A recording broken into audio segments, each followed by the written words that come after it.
Beginners, myself Alka and welcome to our excellence family. चलिए friend, start करते हैं हमारी आज की वीडियो, जिसमें हमें जानना है प्रभावपूर्ण मांग के बारे में। हमें जानना है यहाँ इसका अर्थ और इसका महत्व। तो पहले हम इसका अर्थ देखते हैं।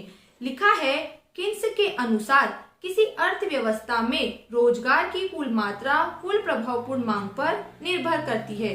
मतलब कि हमारी इकोनॉमी में ये जो श्रमिक है, ठीक है, इन सब श्रमिकों को रोजगार किस आधार पर मिलेगा फ्रेंड्स? यहाँ पर मांग के आधार पर। जितनी ज्यादा आप किसी वस्तु की मांग करोगे, उसका उत्पादन उतने ही बड़े पैमाने पर होगा, और उत्पादन करने के लिए हमें श्रमिकों की आवश्यकता होगी। तो जब श्रमिक काम करेंगे तो उन्हें क्या मिलेगा? रोजगार मिलेगा। ठीक है फ्रेंड्स, फिर आगे बोला है, और प्रभावपूर्ण मांग आय स्तर पर कुल उपभोग व्यय तथा कुल विनियोग व्यय द्वारा प्रकट होती है। हमने ये तो बोल दिया कि व्यक्ति जब मांग करेगा तो उत्पादन किया जाएगा तो लोगों को रोजगार मिलेगा। तो अब ऐसी मांग वो किस आधार पर करेगा? तो जब व्यक्ति की आय बढ़ेगी तो वो क्या करेगा? उपभोग करेगा। मतलब किसी वस्तु को वो यहाँ पे क्या खरीदेगा, है ना। और सेकंड, वो क्या करेगा? निवेश करेगा यहाँ पे, मतलब विनियोग करेगा। ठीक है, तो हम बोल रहे हैं कि हमारी अर्थव्यवस्था में लोगों को रोजगार प्रभावपूर्ण मांग के आधार पर मिलता है। रोजगार का स्तर प्रभावपूर्ण मांग के आधार पर निर्धारित होता है। और ऐसी मांग आय स्तर पर, जब लोगों को आय होती है, मतलब उनके पास पैसा आता है, तो वो उपभोग करेंगे।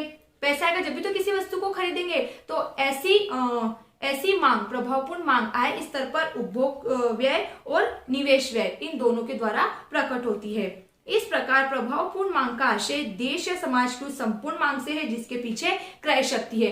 मतलब प्रभावपूर्ण मांग का आशय है किसी चीज को खरीदना, उसका उपभोग करना। आप किसी चीज को खरीदोगे मतलब उसकी मांग हो रही है, और मांग होगी मतलब लोगों को रोजगार मिलेगा। क्लियर? अब देखते हैं यहाँ प्रभावपूर्ण मांग का महत्व। 4 पॉइंट बताए हैं। रोजगार का निर्धारण होता है प्रभावपूर्ण मांग से, विनियोग महत्व है, पूर्ण रोजगार की मान्यता का खंडन, और प्रचुरता के बीच गरीबी का विरोधाभास। हमने पढ़ा प्रभावपूर्ण मांग क्या है। अब इसका क्या महत्व है ये पढ़ा ना, कि मांग क्या होती है। तो हमने पढ़ा कि जनता की क्रय शक्ति प्रभावपूर्ण मांग है, जो हमारी अर्थव्यवस्था में रोजगार को बनाए रखती है। ठीक है, तो अब इस रोजगार के बने रहने से या इस मांग से हमें क्या फायदा है? तो इन 4 पॉइंट को देखे हमने, अब इनकी डिटेल पढ़ेंगे, ठीक है, जिससे हमारा और अधिक क्लियर हो जाएगा। रोजगार का निर्धारण। प्रभावपूर्ण मांग के बढ़ने पर देश के कुल रोजगार में वृद्धि होती है, और इस मांग में कमी होने पर बेरोजगारी फैलती है। अतः बेरोजगारी को दूर करने के लिए प्रभावपूर्ण मांग में वृद्धि करनी चाहिए। ठीक है फ्रेंड्स, अगर मांग अधिक हुई है, ठीक है, तो किसी वस्तु की अधिक से अधिक मांग करोगे तो अधिक से अधिक उसका उत्पादन होगा, अधिक से अधिक श्रमिकों की आवश्यकता होगी, तो लोगों को रोजगार मिला। वहीं अगर आप वस्तु की मांग करना कम कर दोगे, ठीक है, तो उत्पादन होगा क्या वस्तु का? नहीं होगा। उत्पादक उत्पादन ही नहीं करेगा, क्योंकि पहले से उसके पास वस्तु बनी हुई है। तो ऐसी स्थिति में वो क्या करेगा? रोजगार नहीं देगा। तो हमारी अर्थव्यवस्था में रोजगार बने रहने के लिए प्रभावपूर्ण मांग का बढ़े रहना जरूरी है। ठीक। सेकंड, विनियोग महत्व। विनियोग व्यय को बढ़ाकर प्रभावपूर्ण मांग में एवं रोजगार में वृद्धि की जा सकती है, जिससे बेरोजगारी भी दूर होगी। विनियोग मतलब लोगों के पास जो आय है, उस आय को, उस बचत को वह इन्वेस्ट करे, निवेश करे या विनियोग करे। मतलब कि कोई व्यापार की स्थापना करे, कोई उद्योग की स्थापना करे, किसी भी नए कार्य की शुरुआत करे, जिससे क्या होगा? देश में मांग बढ़ेगी। जैसे व्यक्ति के पास पैसा है, उसने उस पैसे से बिजनेस किया। अब जिस भी चीज का उसने बिजनेस किया, तो उस चीज की व्यक्ति डिमांड करेगा, वो वस्तु को बनाएगा तो श्रमिकों की आवश्यकता होगी, श्रमिकों की आवश्यकता हुई मतलब श्रमिकों को रोजगार मिला।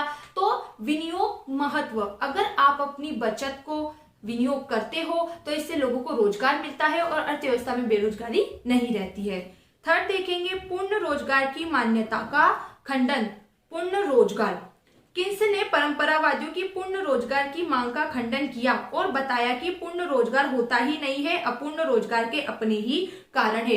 पूर्ण रोजगार एक ऐसी स्थिति होती है फ्रेंड्स, जहां पर व्यक्ति अपने मानसिक और शारीरिक रूप से मजदूरी की जो दर होती है, उस दर पर काम करने के लिए तैयार होता है ना। मतलब कि अगर कोई ग्रेजुएट व्यक्ति है, अगर उसे फर्स्ट क्लास पढ़ाने के लिए दे दिया तो भी वो तैयार हो जाता है। तो वो बोला गया कि जबकि ऐसा नहीं होता है, अर्थव्यवस्था में पूर्ण रोजगार नहीं बना होता है कि व्यक्ति अपनी क्वालिफिकेशन क्या है और किस बेस का वो काम कर रहा है, वो जो क्वालिफिकेशन है उसके आधार पर ही काम को चूज करता है या वही काम करता है। और अपूर्ण रोजगार के अपने ही कारण है। अपूर्ण रोजगार कि कुछ व्यक्ति अपनी मर्जी से ही बेरोजगार है ना।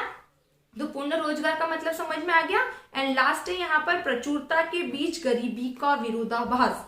किन्स के मतानुसार आय के बढ़ने पर उपभोग भी बढ़ता है, लेकिन उपभोग की आय के अनुपात में वृद्धि कम होती है, जिससे बचत बढ़ जाती है। प्रचुरता के बीच मतलब प्रचुरता मतलब बहुत बड़ी मात्रा, प्रचुरता मतलब अधिकता। प्रचुरता का हिंदी अर्थ होता है अधिकता, कि किसी चीज की आपके पास अधिकता है लेकिन आप उसको खर्च नहीं कर रहे। तो यहाँ इन्होंने आय से हमें बताया है कि प्रचुरता के बीच गरीबी का विरोधाभास। आय के बढ़ने पर उपभोग भी बढ़ता है, लेकिन उपभोग की आय के अनुपात में वृद्धि कम ही होती है।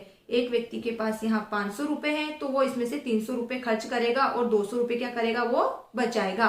तो कहने का मतलब है अगर 500 रुपए है और 500 रुपए उसने खर्च कर दिए तो यहाँ आय और उपभोग बराबर हो गया, किंतु आय और उपभोग का अनुपात बराबर नहीं होता है। आय की तुलना में उपभोग हमेशा कम ही रहता है। तो हमने यहाँ प्रभावपूर्ण मांग का अर्थ और इसका महत्व जाना। अब अगर फिर भी कोई डाउट है तो आप पूछ सकते हो। Thanks for watching this video. Bye bye.